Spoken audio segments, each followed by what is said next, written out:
النهاردة هعمل معاكم وصفة مصرية كلاسيكية قديمة جدا. هي وصفة كفتة كانوا جداتنا بيعملوها. في ناس بيسموها كفتة القريصة، في ناس بيسموها كفتة رز، وهي فعلا مكوناتها زي مكونات كفتة الرز، ولكن طريقة السوى مختلفة تماما. لو أول مرة تشوفوا قناتي وعجبتكم الوصفة ياريت تعملوا لايك وتعملوا شير مع أصدقائكم، ويلا بينا نبتدي على طول في الوصفة.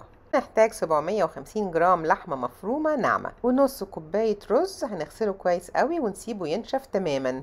اللي يحب يزود مقدار الرز شوية ممكن، دي حسب الرغبة. ولما ينشف الرز عايزين نضربه في الكبة ننعمه شوية، بس مش هنخليه ناعم قوي زي كفتة الرز العادية، يعني تكون الحبة تقريبا مقسومة 2 أو 3 مش أكتر من كده.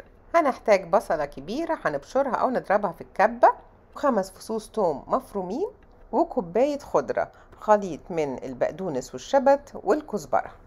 أما التوابل بقى، ربع معلقة صغيرة كمون، ربع معلقة صغيرة فلفل، نص معلقة كزبرة، ربع معلقة حبهان مطحون، ربع معلقة فلفل أحمر، وربع معلقة جوز الطيب، ومعلقة صغيرة ملح أو حسب الرغبة.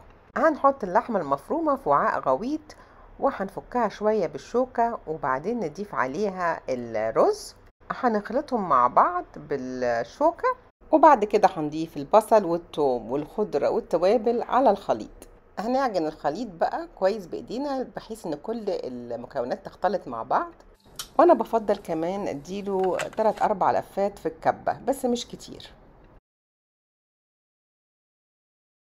بعد كده هنبتدي نشكل العجينة على شكل اقراص زي الهمبرجر بس اصغر شوية، وضروري نضغطها شوية عشان تكون متماسكة. نرصها في حلة غويطة.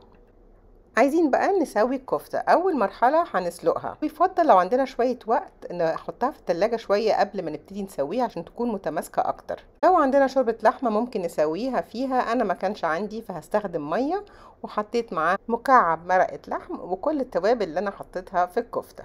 هنضيف الشوربة للكفتة بحيث انها توصل لغاية قبل نهاية الكفتة بتقريبا سنتيمتر، وهنحطها على النار تغلي لغاية لما تستوي. لما تستوي الكفتة هنشيلها من الشوربة ونسيبها تبرد خالص. واخر خطوة هنعمل الطبقة الخارجية اللي هنحمر فيها الكفتة. هناخد بيضة نكسرها في وعاء، هنضيف شوية ملح وشوية فلفل، ونضيف معلقة دقيق. الاول نضيف معلقة بسيطة ما نزودش، ونقلب ونشوف. احنا محتاجين عجينة تكون مش خفيفة قوي ومش تخينة قوي، عاوزين العجينة تمسك على الكفتة من بره عشان لما نحمرها في الزيت ما تنزلش منها. وانا بقترح لما نكون بنعملها اول مرة نعمل تجربة الاول في اول كفتاية.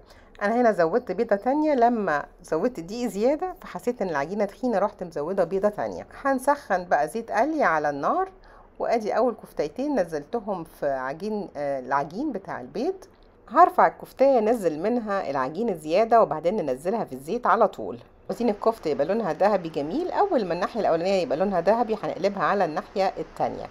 الكفتة بتاعتنا مستوية، فاحنا بس عايزينها تاخد لون ذهبي وتكون كريسبي. لو فضل عندنا عجينة من البيض اللي بالدقيق مش هنرميها، هننزلها هي كمان في الزيت ونحمرها، بتطلع طعمها لذيذ جدا وبتبقى كريسبي واخر جمال. بصيتوا على الصورة الجاية هتلاقوا الواحدة اللي فوق على الوش دي عجينة بيض بالدقيق. بس كده خلصت وصفة النهاردة، يا رب تكون عجبتكم، واشوفكم في الوصفة الجاية ان شاء الله. بالهنا والشفا.